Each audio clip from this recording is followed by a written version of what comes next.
সূরা নিসার তাফসিরে আছে, কোন মহিলা যদি পুরুষের বেশ ধরে, পোশাক আশাক পরে, আল্লাহ নিজে তার উপরে লানত করে। কোন পুরুষ যদি মহিলার বেশ ধরে, তার উপরে আল্লাহ লানত করে। আর আপনি পুরাটা সিস্টেমই পাল্টিয়ে বলছেন আমরা পুরুষে পুরুষে বিয়ে করব। নিজের বউটাকে দিয়ে সারা জীবন বিভিন্ন রকমের উল্টাপাল্টা কাজ করালেন। সেই মানুষকে ৯৬% মুসলমানের দেশে উপদেষ্টার দায়িত্ব দেওয়া হবে, আর আমরা হাঁ করে বসে থাকবো না। অত পাগল এখনো আমরা হইনি। কথা বলেন না কেন? আমরা পাগল, তবে অত পাগল না। এমনি চুপ করেছিলাম এতদিন পর্যন্ত। বাদশাহ সাদ্দাত বিন ইউসুফ, এই লোকটা অত্যাচারী বাদশাহ ছিল। একবার পেয়াদারা এসে বলছে যে বাদশাহ আপনার জন্য তো বাইরে যাওয়া চায় না, খালি মানুষ গালি দেয়। ঠিক আছে, কে গালি দেয় আমি দেখবো। ছদ্মবেশ নিয়েছে, দাড়ি গোপ এগুলো লাগিয়েছে, একটা ছেঁড়া পোশাক পরে বাইরে গেছে। রাস্তায় একটা গ্রাম্য মানুষের সাথে দেখা। বলছে এই বেটাই, বাদশাহ হাজ্জাজ বিন ইউসুফ লোকটা কেমন? অত জানেন? বলছে কি বললেন? জালেমের বাচ্চা জালেম। সেই ২-৩ বার জালেম বলেছে, ওর মেজাজ গেছে খারাপ হয়ে। বলছে আমারে চিনিস? না, আমি সেই ইউসুফ। চিন্তা করছে আমার তো মাথা থাকবে না। ডাক দিয়ে বলছে বাদশাহ আপনি আমারে চেনেন? না তো। আমি এই গ্রামের ওই লোক যার মাসে ২ দিন মাথা খারাপ হয়, আজকে তার পয়লা দিন।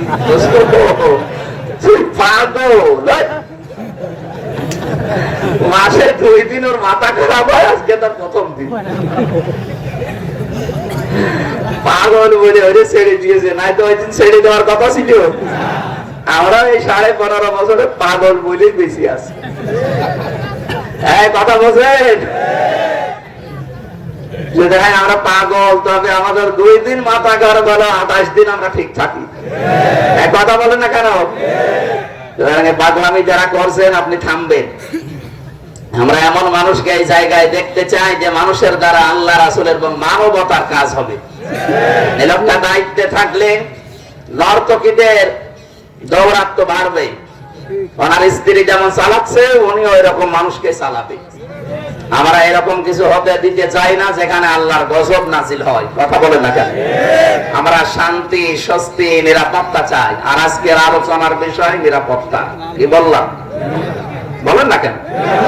এটা খুব গুরুত্বপূর্ণ জিনিস, আর এটা দরকার। এখন এটা দিন দিন হারিয়ে যাচ্ছে, এটা যেন ফিরে আসে। যেহেতু যারা পালিয়েছে ওরা কিন্তু বসে নেই, ওরা এই নিরাপত্তা বিঘ্নিত করার জন্য চেষ্টা চালাচ্ছে। ওরা চাচ্ছে দেশে যেন মানুষের নিরাপদে না থাকে, তাহলে বিশ্বকে দেখানো যাবে যে আমরা ছিলাম, ভালো ছিল। এখন নেই, এই দেখেন বিশৃঙ্খলা চলছে। এই জন্য যারা দায়িত্বে আছেন, তত্ত্বাবধায়ক সরকার বা উপদেষ্টা যারা আছেন, ওনাদেরকে আমরা আহ্বান জানাচ্ছি খুব তাড়াতাড়ি সম্মানজনক একটা সময় নিয়ে আপনি একটা নির্বাচনের মাধ্যমে নির্বাচিত সরকারের হাতে দেশটা দিয়ে দেন। তাহলে এই কূটবুদ্ধি নিয়ে যারা চলছে এদের ষড়যন্ত্র বন্ধ হয়ে যাবে ইনশাআল্লাহ। আমরা যে পাথর থেকে মুক্ত হলাম, এই বিশাল পাথর থেকে আল্লাহ আমাদের বাঁচালে, যেহেতু এটা একটা নিয়ামত। এটা আজকে মন খুলে কথা বলতে পারছি। আমি এই কুড়িগ্রাম, রাজীবপুর, রোমার এর আগে বহুবার আসতে চেয়েছি, আমরা আসতে দেন।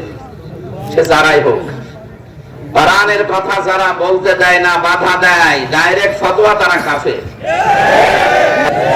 এই কুড়িগ্রাম লালমনিরহাট থেকে কত মানুষ যাচ্ছে ওখানে, এদের নিয়ত খারাপ না, এরা গ্রাম্য মানুষ, এরা ভালো হওয়ার নিয়তে যাচ্ছে। কিন্তু ওখানে তো কোরআন নেই, ওখানে শিরক প্রকাশ্য সেজদা দিচ্ছে কবরকে। এই কথা বলছে না কেন? সারা পৃথিবীতে ২টা মাত্র জায়গা আছে যেখানে নির্বিঘ্নে পুলিশ পাহারা দিয়ে গাঁজা খাওয়ায়। একটা কুষ্টিয়ার লালনের মাজার, আর এই বগুড়ার মাঝখানগড়ে। তাম দুনিয়া মিলে আমি এই 2টা জায়গা পেলাম যেখানে নির্বিঘ্নে পুলিশ পাহারা দেয় আর মানুষ গাঁজা খায়। আল্লাহ রাব্বুল আলামিন বলেন, কুল লাউ কানাল বাহরু মিদাদান লিকালিমাতি রাব্বি লানাফিদাল বাহরু ক্বাবলা আন তানফাদা কালিমাতু রাব্বি ওয়ালাউ জিনা বিমিসলিহি মাদাদা।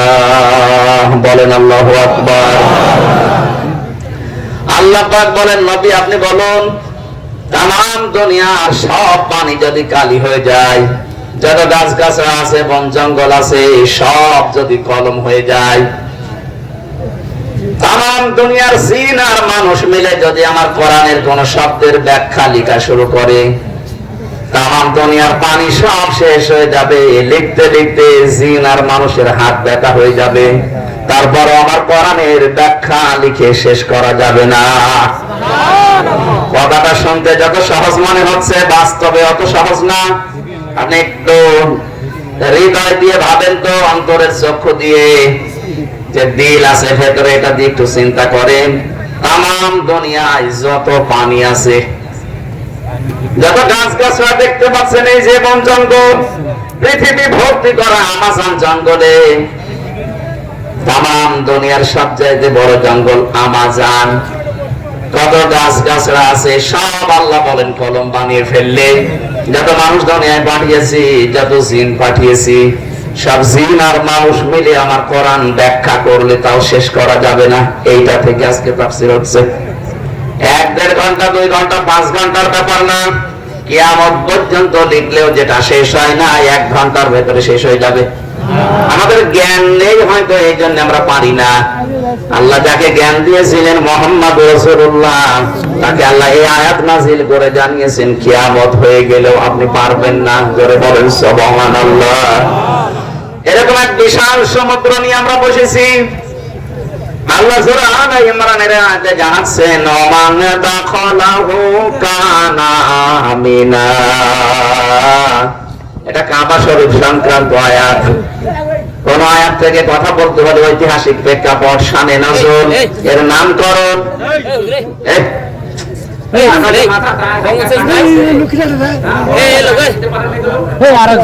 অ্যাক্টিভ হওয়ার দিকে। এটা তাফসীর করার জন্য যে 8টা-9টা পয়েন্ট বলছি, এগুলো আগে বলে নেওয়া লাগে। এগুলো বলতে গেলে আমাদের মূল যে কথাগুলো সামনে আমি পয়েন্ট আকারে 27টা সাজিয়েছি, এগুলো ফৌত হয়ে যাবে। আমি একবারে সরাসরি কোরআনে কারীমের সূরা আলে ইমরানের আয়াতে যাচ্ছি। আল্লাহ বলেন, এই ঘরের ভেতরে যে প্রবেশ করবে তাকে আমি আল্লাহ নিরাপত্তা দিয়ে দেব। ওই জামানায়ও তারা কাফের মুশরিক, আল্লাহ রাসূল বিশ্বাস করতো না, কিন্তু এই ঘরকে এত সম্মান দিত, নিজের বাবার খনি, তারপরও কাবার এরিয়ার ভেতরে বাইরে আর কিছু বলতো না। এই জায়গাটা আল্লাহ এত নিরাপত্তা দিয়ে, বেষ্টনী দিয়ে রেখেছিল। এবার আসেন আমাদের মূল কথায়, যেহেতু কাবার যে সত্তর কাবার যে এরিয়া, এই জায়গায় প্রবেশ করলে নিরাপত্তা দেয় কে? আল্লাহ। আমার প্রশ্ন কেন দেয়? কারণ ওই জায়গাতে আমার আল্লাহর ঘর আছে। আর আসতে বলে কি আছে বলেন তো? ইন্না আওয়ালা বাইতি ওয়াদি'a লিন-নাসি লাল্লাযী বিবাক্কাতা মুবারাকান ওয়া হুদাল লিল-আলামিন। আল্লাহ পাক বলেন, পৃথিবীর সর্বপ্রথম যে ঘরটা প্রতিষ্ঠিত হয়েছে, সেই ঘরটা কাবা ঘর, যেটা মক্কায় অবস্থিত। এখানে আল্লাহ মক্কা নাম না দিয়ে বাক্কা দিয়েছেন। এটা ওই দেশের প্রাচীন একটা নাম। তাহলে মক্কার আগের নাম কি ছিল বলেন তো? বাক্কা। বলেন বলেন। এই বাক্কা, এই জায়গাতে আমার আল্লাহ তার ঘরটা সর্বপ্রথম এই পৃথিবী তৈরি করার সময় বানিয়ে দিয়েছেন। আর পরবর্তীতে পদে পদে বিভিন্ন নবীরা সংস্কার করেছে। ফিহি আয়াতুম বাজ্জিনাতুম মাকাম ইব্রাহিম। আল্লাহ পাক বলেন, এর ভেতরে বহু নিদর্শন আমি রেখে দিয়েছি এই এরিয়ার ভেতরে। তার অন্যতম নিদর্শন মাকাম ইব্রাহিম, যেটা লিফট বলা হয়।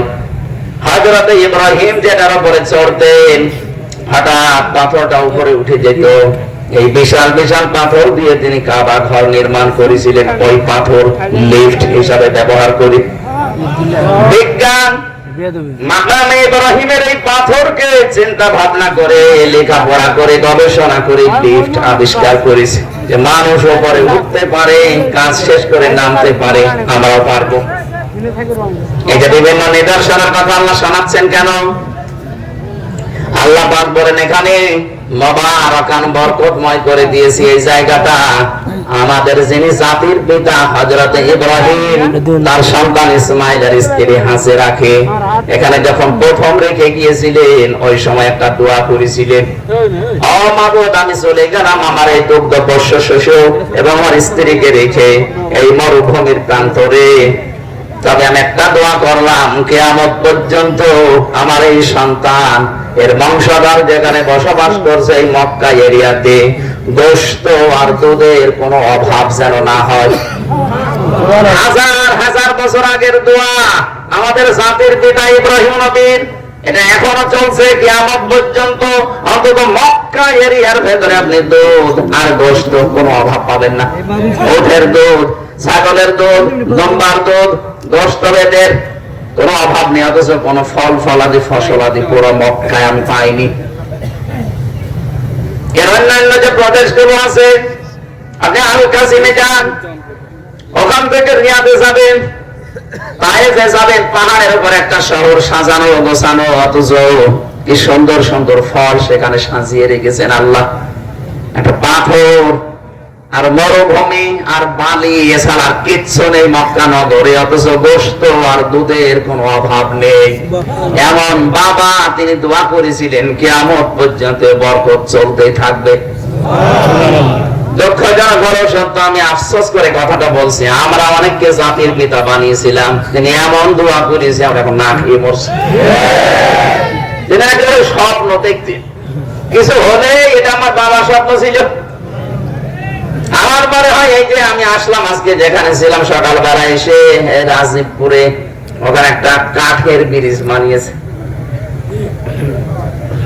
কাঠের ব্রিজ দেখলাম একটা, ওই বাড়িওয়ালা শুনলাম নিজে টাকা পয়সা কালেকশন করে নিজেই বানিয়েছে কাঠের ব্রিজ। আমার মনে হয় এইটাও বঙ্গবন্ধুর স্বপ্ন ছিল।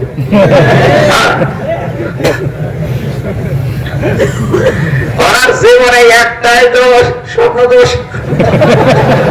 যা করেছে ওনার বাবার স্বপ্ন, এখন অন্তত স্বপ্ন বন্ধ হয়ে গেছে। কথা বলছে না কেন? এখন এই স্বপ্ন দোষ হচ্ছে না, এই স্বপ্ন বাস্তবায়ন হচ্ছে না। কিয়ামতের আগে কোন মানুষের স্বপ্ন দেশে আর বাস্তবায়ন হবে না ইনশাআল্লাহ। আমার যতটুকু বাস্তবে ধারণা দেখছি, এই দেশে যদি বাস্তবায়ন হয় আল্লাহর কথাগুলো বাস্তবায়ন সামনে হবে ইনশাআল্লাহ।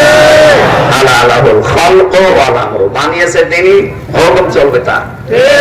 ৫৩ বছর তো দেখলেন যে বাবা চালিয়েছে কেমন লাগে, দুর্ভিক্ষে মানুষ মরেছে। মানিয়ে বললাম, যারা মুরব্বী আছে জিজ্ঞাসা করেন তো, বাবা যখন দেশ চালিয়েছে এখন দুর্ভিক্ষ হয়নি? স্বামী চালিয়েছে দেশ, চাচা চালিয়েছে আপনাদের রংপুরের, ভাবি চালিয়েছিল, বুবু চালালো, এখন শুধু দেখতে বাকি আছে কোরআন দিয়ে চললে কেমন দেখা যায়। জীবনে বড় স্বপ্ন, আমার বড় আকাঙ্ক্ষা, তামান্না, আল্লাহ যদি জীবনে কিছুই না দাও অন্তত এইটা একটু দেখার তৌফিক দিও। ৫৬,০০০ বর্গ মাইল তোমার আইন দিয়ে চলছে, মেনে জান্নাত হয়ে যাবে, আপনি টের পাচ্ছেন না। প্রায় আজ মেয়েদেরকে অনেকে জুজুর ভয় দেখাচ্ছে, যদি ইসলাম আসে তোমরা কিন্তু ঘরবন্দি হয়ে যাবে। আরে বেটা, এই বাংলাদেশে ইসলাম কায়েম হলে সবচাইতে বেশি নিরাপদে থাকবে মেয়েরা। কেন বলেন তো? আমি ৪-৫টা উদাহরণ বলছি, দেখেন কোরআনে কারিম। আমাদের আদি পিতা হযরত আদম হযরতে হাওয়াকে দেখার সঙ্গে সঙ্গে তিনি ধরতে গেলেন এবং তাকালেন। আল্লাহ বলেন তাকানো যাবে না, ধরাও যাবে না, কারণ নিষিদ্ধ জিনিসের প্রতি মানুষের সব সময় আকর্ষণ বেশি, সেই জন্মলগ্ন থেকে। হযরতে আদম ডাক দিয়ে বলেছিলেন রব্বুল আলামিন, ধরাও যাবে তাকানো যাবে, কি করলি সেই বুদ্ধি দেন। আল্লাহ বলেন ধরাও যাবে তাকানো যাবে, বিয়ে করা লাগবে, মোসাফির রাজি। আমার মনে হয় এখানে যত যুবক আছে ওযুর ফরজ কয়টা জানে না, বিয়ে করা ফরজ এটা জানে। এটা জানে না, অথচ ওযুর ফরজ জানে না। বিয়ে করে যে গোসল করা লাগবে, গোসলের ফরজ জানে না। গোসলের ফরজ কয়টা বলেন তো? কত যুবক এখানে বসে আছে বিয়ের জন্য 2 পায়ে খাড়া, গোসলের ফরজও জানে না, আন্দাজে বিয়ে করে। হযরত আদম বললেন আমি রাজি। হযরত আদমকে আল্লাহ বলেছিলেন রাজি হয়ে গেলে দেন মোহর দেওয়া লাগে। ওয়াতুহুন্না উজুরহুন্না ফারিদা, দেন মোহর দেওয়া এটা নফল না, এটা নামাজ রোজার মতো ফরজ। এখানে কত মুরব্বি বসে আছে জীবনে শুধু দেন মোহর ওই লিখে রেখেছে কিয়ামতের পরে দেবে।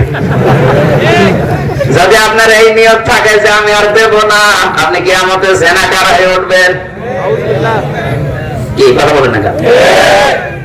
দেন মোহর বাকি আছে কার হাত বলেন তো? এলাকায় বিয়ে শাদী কিন্তু বন্ধ হয়ে যাবে, এটা রেকর্ড হচ্ছে। মানুষ সারা দেশ থেকে মনে করবে না এই করে গ্রামে মানুষ বিয়ে দিয়ে যাবে না, দেন মোহর দেয় না। হ্যাঁ, আমি হাসির জন্য বলি নাই, দেন মোহর দেওয়া নফল বা ফরজ, নামাজের মতো ফরজ। কেউ যদি দিয়ে না থাকেন যেভাবেই হোক দেওয়া লাগবে। অনেকে মাফ চেয়ে নেয় যে আমি গরিব মানুষ, না, ও স্ত্রী যদি বাসর রাতে লজ্জার খাতিরে মাফ করে দেয়, মা পাবে না। আমার মনে হয় মহিলারা যারা শুনছে, বিশেষ করে মুরব্বীরা যারা এখনো পায়নি, আজকে বাড়ি যান, আপনার কি করে আগে আমাদের মুহূর্ত না ভাই দিয়ে দেবেন, যেভাবে হোক দিয়ে দেবেন। যদি একেবারেই কায়দা না থাকে, আমি মাইকে বললে আমার কাছে নিয়ে ফেলবে। তারপরও বলছি আস্তে করে, যে কাজ কাম বাদ দিয়ে বলবেন আমি করবো কি, সবই তো তোমার, যা দেন মোহর বাকি ছিল সব তোমার দিয়ে দিলাম, যা বাড়ি ঘর টাকা পয়সা আমার গরু ছাগল যা আছে সব তোমার। কাজ না করে বসে থাকলে বলবা কি কাজে যাবা না, যাবো কি করে, সব তো তোমার। তখন বলবে ঠিক আছে এই বার্তা নেওয়া যায়। হ্যাঁ, এটা সারা নেশার ভেতরে আছে, যদি আনন্দ সৃষ্টি তখন দিয়ে দেয়, আপনি এটা একেবারে আল্লাহ রাস্তায় খাবেন। সুতরাং দেন মোহর দেওয়া লাগবে। আমার 50,000 টাকা ছিল। মেয়েদের একটা ঝামেলা আছে, এদের চরিত্রই কি এরকম আমি বুঝি না। এই দেন মোহর আমার মনে হয় 3 বার দেওয়া হয়েছে। তারপরে কিছুক্ষণ হলে পরে আমাকে দেন মোহর দেবেন না, আর এরপরে কখন দেবো। ভারতে গিয়েছিলাম একবার, ওখানে আমার 1 মাস অনুষ্ঠান ছিল, টাকা পয়সা যাই কালেকশন হয়েছিল প্রায় 1,70,000 টাকা মতো ছিল। ওরে আমি স্বর্ণ কিনে দিলাম, ওই সময় বলছে ঠিক আছে। এখন আবার মাঝে মাঝে হঠাৎ মনে হতে বলে টাকা দেবে। মেয়ে লোকের কাছে টাকা ধার নেওয়া এই আর এক যন্ত্রণা। আমার মনে হয় 1 টাকা 10 বার দিলেও শোধায় না। যখনই মনে হবে বলে আছে টাকা, কয়বার দেবো। এখানে টাকা ধার নিতে হলে দরকার ফকিরের কাছে নেবে, বড় কাছে টাকা ধার নেবে না। খুব যন্ত্রণা আছে, আমি নিতে চাই না। আমি আসার সময় যদি টাকা পয়সা হাতে না থাকে, গাড়ির তেল মেল নেওয়া লাগবে, গ্যাস নেওয়া লাগবে, ড্রাইভারকে বলি টাকা পয়সা আছে, যদি বলে হ্যাঁ ঠিক আছে, ও ম্যাডামের কাছে নিলে ও 10 দিন দেওয়ার পরে দেখা যাচ্ছে মনে হলেই টাকা চাবে। হযরত আদম আলাইহিস সালাম বলেছিলেন আল্লাহ আমার কাছে তো দেন মোহর দেওয়ায় কিছুই নেই, আমি কি করি এখন? আল্লাহ বলেন একটা কাজ করা যায়, আমার শেষ নবী আমার বন্ধু মুহাম্মদুর রাসূলুল্লাহর উপরে 10 বার দরুদ শরীফ পড়ো। বিয়ে হয়ে গেল, আল্লাহ ডাক দিলেন এবার যাও। ওয়াকুলনা ইয়া আদাম উসকুন আনতা ওয়া যাওজুকাল জান্নাতা ওয়া কুলা মিনহা রাগাদান হাইসু শি'তুমা। আলেম আছেন এখানে? ভালো করে শুনবেন, আমি কিন্তু আপনাকে বলবো। আল্লাহ পাক বলেন আদমকে বললেন যাও, বউ নিয়ে চলে যাও। কোথায় যাবেন? জান্নাত আমাদের আদম আলাইহিস সালামের বাড়ি আর আমাদের বাবার বাড়ি। কথা বলেন না, মানে আমাদের বাবা না, আদি বাবা আদি পিতা। তাহলে ওনার যদি জান্নাত বাড়ি হয়ে থাকে আমাদের, আরো জোরে বলেন আর একবার, আমাদের বাবার বাড়ি জান্নাত। আল্লাহ বললেন আনতা অকুলনা ইয়া আদাম উসকুন আনতা ওয়া যাওজুকাল জান্নাহ, যাও তোমার স্ত্রীকে নিয়ে তুমি তোমার বাড়ি চলে যাও। তার মানে আয়াত থেকে প্রমাণ হয় বিয়ে করার পরে বউ নিয়ে বাবার বাড়ি যাওয়া লাগবে। অথচ কত মানুষ এখানেও বসে আছে ঘর জামাই থাকে, তাহলে লজ্জা করে না? বিয়ে করতে মন চায়, বউ নিয়ে বাবার বাড়ি যাবেন না, ঘর জামাই থেকে যাচ্ছে। এখানের শব্দটা দেখেন তো, আনতা, তুমি যাও, ও যাওজুকাল জান্নাত, তোমার স্ত্রীকে নিয়ে যাও বাড়িতে। কিন্তু পরের শব্দে দেখেন ওয়াকুলা, এই জায়গায় আল্লাহ দ্বিবচন দিলেন, এর আগে আনতা দেননি। এই জন্য তো তাফসীর মাহফিলে আসা লাগে, এই জন্য কোরআনে কারীম নিয়ে চিন্তা ভাবনা করা লাগে। মা বোন যারা এসেছেন, শুধু আপনাদের জন্য আমি বলছি না, এখানে রেকর্ড হচ্ছে।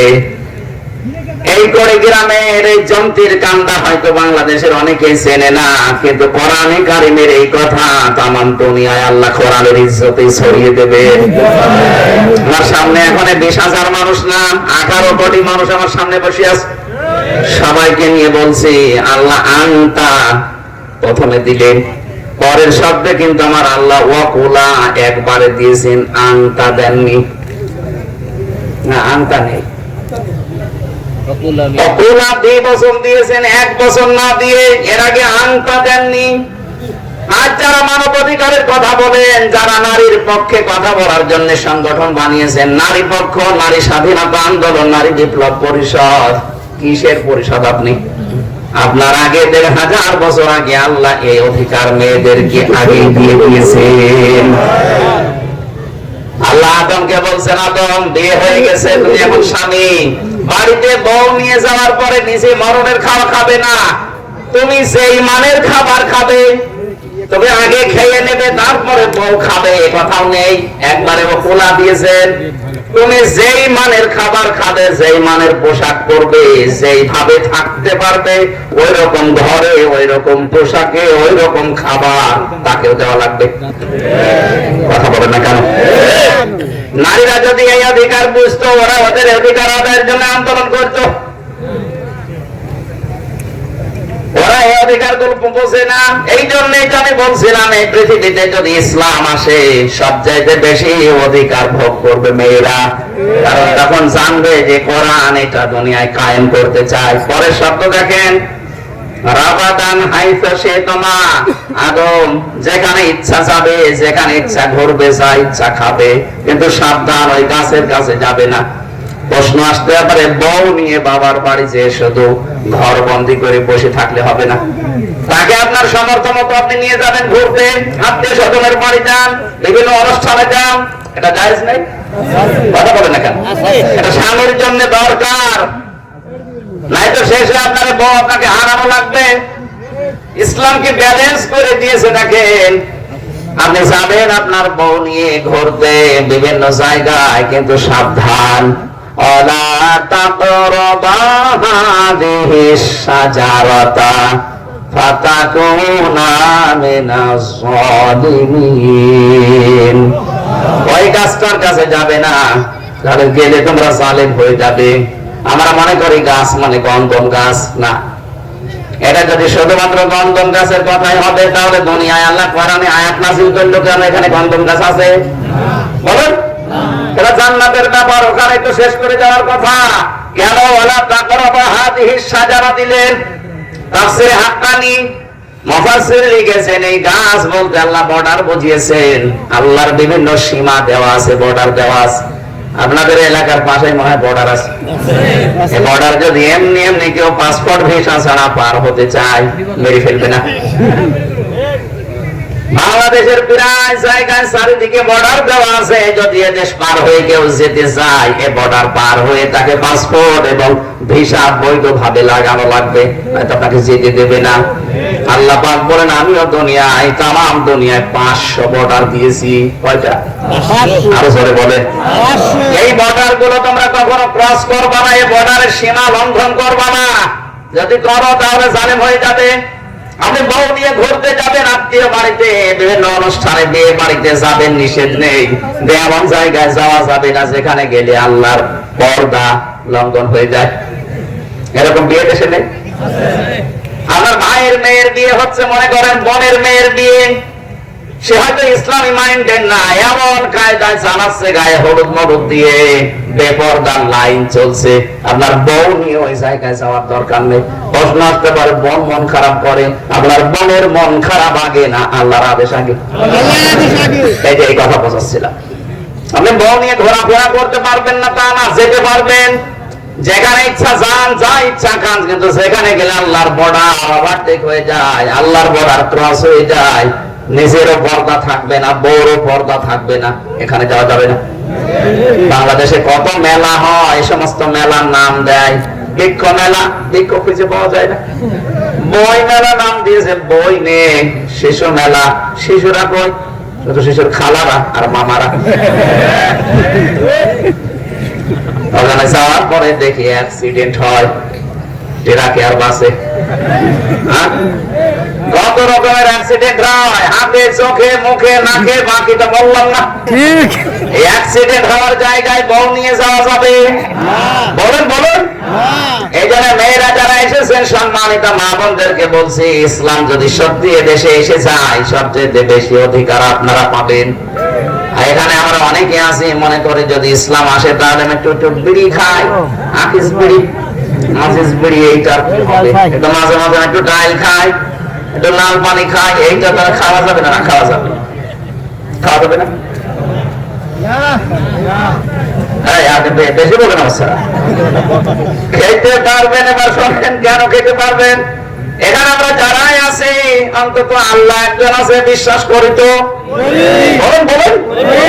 এই বিশ্বাস আছে বলেই তো নামাজে যাই।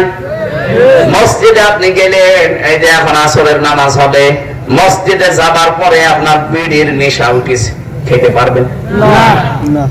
যতই নেশা লাগুক, আপনি মসজিদের এরিয়ার ভেতরে বিড়ি খেতে পারবেন? খেতে হলে মসজিদ পার হয়ে যাওয়া লাগবে। কথা বলে না কেন? ইসলাম যদি সত্যি এসে যায়, কারণ মসজিদের চার দেওয়ালের ভেতরে আল্লাহর আদেশ এখানে চলে, এই জন্য আপনার মন ওই রকম নেই। যদিও শয়তান ধোঁকা দিচ্ছে, তারপরও আপনি খেতে পারবেন না, সে চক্ষু বাচ্চায় হোক আর বিবেকের তাড়নায় হোক। 56,000 বর্গ মাইলের দেশটা যদি সত্যি ইসলাম এসে যায়, এই দেশটা আমার আল্লাহ মিনি মসজিদ বানিয়ে দেবে। তখন আপনার ডাল খেতে মনে চাইলেও বিবেকে আর চক্ষু লজ্জায় আপনি খেতে পারবেন না। আমরা ওইটা চাই, সারা দেশ যেন নিরাপত্তায় সে যায়। আল্লাহ পাক বলেন, মান দাখালাহু কানা আমিনা। আল্লাহর এরিয়ার ভেতরে কেউ যদি প্রবেশ করে, এই ঘরে আল্লাহ তাকে নিরাপত্তা দিয়ে দেয়। যেহেতু এই বাংলাদেশটা কাবা শরীফ না, এটা কি কাবা শরীফ? বলেন বলেন। 6,000 কিলোমিটার দূর।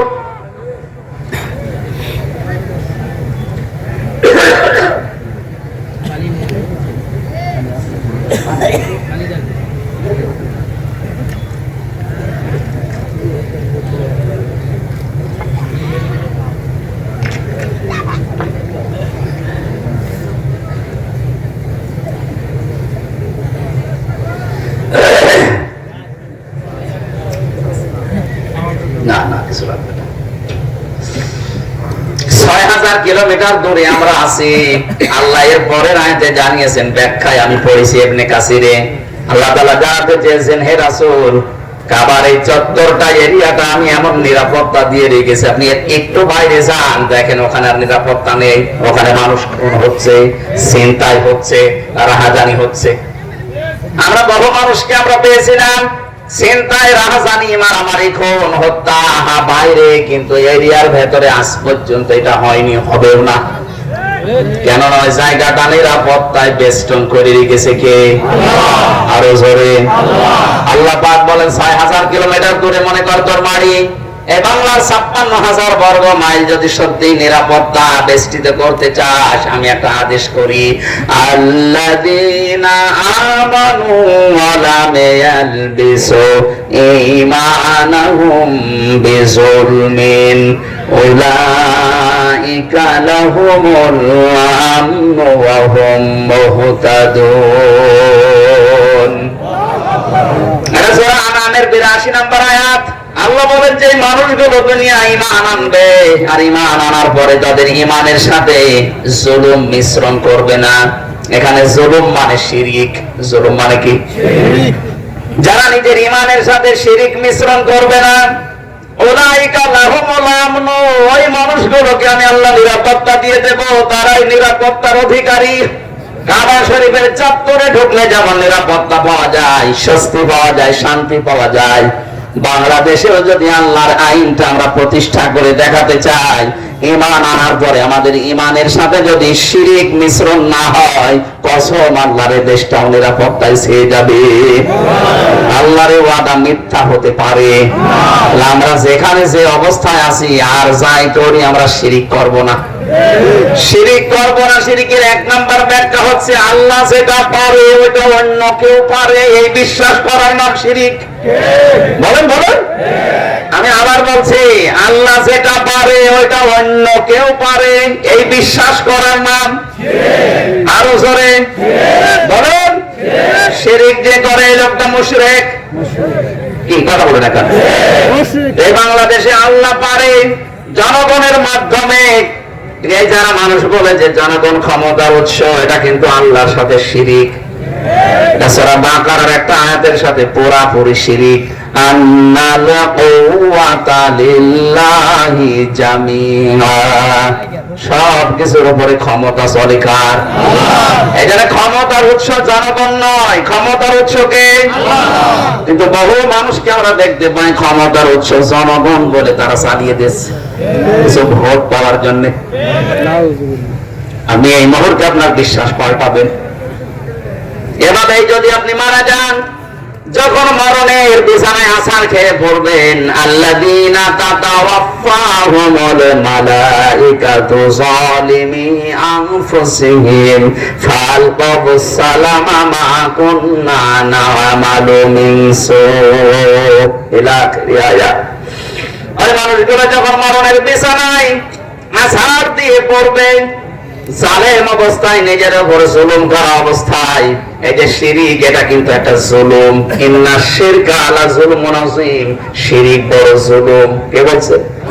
আপনি এই বিশ্বাস নিয়ে যখন মরণের বিছানায় পড়ে থাকবেন, ফেরেশতারা আপনার কাছে এসে বলবে, আল্লাহর বান্দা, তোমাদের কাছে আল্লাহর শান্তির বাহকরা যায়নি? ওই মানুষগুলো বলবে, বলো বালা, আগিয়েছিল। ফাকাযযাবানা ওয়া কুলনা মা নাযালাল্লাহু মিন শাই। তাদের এই কথাগুলো আমরা শুনেছিলাম যে ক্ষমতার উৎস আল্লাহ, ক্ষমতার উৎস জনগণ না। কথা শোনার পরে আমার কেমন যেন লাগতো, মনে মনে ভাবতাম ও মনে হয় মিথ্যা কথা বলছে, এ মনে হয় মিথ্যা কথা বলছে। এরকম কথা আল্লাহ কোরআনে দেয়নি। এই বিশ্বাসী লোক নেই? বলেন না কেন? সিস্টেম আরেকটু পরে দেখেন, এটা সূরা নাহলের আয়াত। আল্লাযীনা তাতাওয়াফাহুমুল মালাইকাতু তাজ্জিবিনা ইয়াকুলুনা সালামুন আলাইকুম উদখুলুল জান্নাতা বিমা কুনতুম তা'মালুন। যে মানুষগুলো তাদের চিন্তা চেতনায় যে তাজ্জিবিন আছে, এই তাজ্জিবিন মানে শুধু পোশাকের পবিত্রতা না, শুধু দেহের পবিত্রতা না। আপনার চিন্তা চেতনার পবিত্রতা হওয়া লাগবে, আপনার কর্মজীবনও পবিত্র হওয়া লাগবে, আপনার বিশ্বাস পবিত্র হওয়া লাগবে। এইগুলো যারা পবিত্র করে, মুক্ত করে, সাফ করে, পরিষ্কার করে যখন বিছানায় পড়বে, আছাড় দিয়ে মরণের বিছানায়, ফেরেশতারা বলবে, আল্লাহর বান্দা, ভয় পেও না, সালাম, শান্তি তোমার উপরে। বহু কষ্ট করেছে দুনিয়ার জীবনে নিজেকে পবিত্র রাখার জন্য, নিজের বিশ্বাস, নিজের চিন্তা, নিজের সবকিছুকে পবিত্র রেখে পর্যন্ত এসেছে, আজ মরণের বিছানায় পড়ে আছে। ইয়াকুলুনা সালামুন আলাইকুম উদখুলুল জান্নাহ। প্রবেশ করো আল্লাহর ওই জান্নাতে, বিমা কুনতুম তা'মালুন। যে কাজ তোমরা করেছিলে, এই সব কিছু আল্লাহর নখদর্পণে আছে। যারা বলেন সুবহানাল্লাহ। আল্লাহ আমাদেরকে এরকম একটা মওত যেন শেষে দান করেন, যেন আমরা যদি শান্তি, স্বস্তি, নিরাপত্তা দুনিয়া আখিরাতে পেতে চাই, এই মুহূর্তে আমাদের ঈমানের সাথে যেন কোনো শিরিক মিশ্রণ না হয়। আমি আবার বলছি, শিরিক। আল্লাহ যেটা পারে ওইটা অন্য কেউ পারে, বিশ্বাস করার নাম রোগ ভালো করতে পারে কে? অনেক পীর ফকির আছে, অনেক মাজারে মানুষ যায় পানি পড়া নেই, আপনার বিশ্বাস থাকা লাগবে। পানি দুনিয়ার সবাই যদি মাদলি পড়ে দেয়, তাবিজ মানিয়ে দেয়, আমার রোগ কখনো ভালো হওয়া সম্ভব না যদি আল্লাহর আদেশ না হয়। ওনার উপরে ভরসা বাদ দিয়ে যদি তাবিজের উপরে ভরসা চলে যায়, আপনি মুশরিক হয়ে যাবেন। সন্তান দিতে পারে কে? বিশ্বাস যদি কেউ কবরের কাছে, পীরের কাছে, সে জিন্দা পীর হোক, মরা পীর হোক, তার কাছে যায়, সে মুশরিক। কথা বলে না কেন? এ দুনিয়া চালাতে পারে কে? আল্লাহর আইন। আল্লাহর আইন বাদ দিয়ে মানুষের তৈরি করা আইন যদি কেউ কায়েম করতে চায়, সেও মুশরিক। এই দেশে এখন আছে না নেই? আল্লাহ বলেন এই মানুষগুলো নিরাপত্তা পাবে যাদের ঈমানের সাথে তারা জুলুমকে, শিরককে মিশ্রণ ঘটাবে না। উলাইকা লাহুমুল আমনু ওয়া হুম মুহতাদুন। আর এরাই হেদায়েত প্রাপ্ত, এরাই আমি আল্লাহর ভাষায় হেদায়েত প্রাপ্ত দল। জোরে বলেন সুবহানাল্লাহ। নবীজির লক্ষ লক্ষ হাদিস থেকে একটা হাদিসের টুকরা পড়েছিলাম। পুরাটা বলতে গেলে সময় লাগবে, এই জন্য মেন কথাটা বলছি। হযরত মুআয ইবনে জাবালকে নবীজি বলেছিলেন, আমি ইয়ামেন দেশের গভর্নর করে পাঠাচ্ছি, কিন্তু সাবধান থাকবা। আলা ইন্নাল কিতাবা ওয়াস সুলতানা লা ইফতারিকান। অতি শীঘ্রই দুনিয়াতে এমন সময় এসে যাবে, আমার বান্দাদের ভেতরে কিছু মানুষ তারা বলেই ফেলবে আল্লাহর কোরআন আর রাজ্য রাজনীতি আলাদা। এই কথাই দেশে কেউ বলে না। কথা বলছে না কেন? সাবধান, দুনিয়া একদিকে যাক, কিন্তু কোরআনের কারিমের কিতাবের রাজনীতি থেকে আলাদা হবা না। সুতরাং আজকে সে সময় কিন্তু চলে এসেছে। কোরআনের রাজনীতির কথা বলতে গেলে এই মানুষের কাছে কেমন যেন আমরা খারাপ হয়ে যাচ্ছি। নবীজির 13 বছর মক্কার জীবন আপনি বলেন, সে কান্নাকাটি করবে, চোখের মুখের পানি এক করে ফেলবে। নবীর এই করুণ জীবনী শুনি 13 বছর। কিন্তু বিশ্ব নবী আবার 10 বছর তিনি রাষ্ট্রপ্রধান ছিলেন। ওই কথাগুলো বলতে গেলে ওর কাছে আমি আর মানুষই না। আরে একই নবী 13 বছর শুনতে পারলেন, 10 বছর শুনতে পাবেন না মানে? এই জন্য নবীজি বললেন, মুআজ যে দেশে পাঠাচ্ছে ওই দেশের এমনও মানুষ আছে তারা আল্লাহর কিতাব আর রাজ্য রাজনীতি আলাদা মনে করবে। তুমি কিন্তু কোরআনের রাজনীতি থেকে এক চুলও নড়বা না। আল্লাহ আমাদেরকেও যেন এই বাংলাদেশে হাদিসটা মেনে চলার তৌফিক দেন, বলেন আমিন। আমি জেলে থাকাকালীন 3টা বছরে একটা বই লিখেছিলাম, মেয়েদের উপরে 2টা আর পুরুষদের উপর 1টা। শিক্ষিত মানুষরা আমার গাড়ি থেকে বইটা নিয়ে যাবেন, পড়বেন, অনেক তথ্য দেওয়া আছে। মাগরিবের পরে আলোচনা আছে জামালপুর শহরে। এই জন্য আজকের মতো শেষ করছি। আল্লাহুম্মা আমিন। লা ইলাহা ইল্লা আনতা সুবহানাকা ইন্নী কুনতু মিনাজ জালিমিন। রব্বুল আলামিন, দিনের বেলায় এই প্রচন্ড গরমে অনেকে না খেয়ে বসে আছে। কোরআন শোনার জন্য কই গ্রামে গরিব এলাকার মানুষগুলো এত পাগল, এদেরকে তুমি ওমরের মতো হেদায়েত দিয়ে দাও। বিশাল আয়োজন করতে গিয়ে যারা শ্রম দিল আল্লাহ, এই নারী পুরুষদেরকে যে মা পেটে নিয়েছে, মায়ের পেট তুমি খাদিজার মতো বানিয়ে দাও। সওয়াব গুলো তুমি আজকের বিশ্বনবীর রওজায় পৌঁছিয়ে দাও।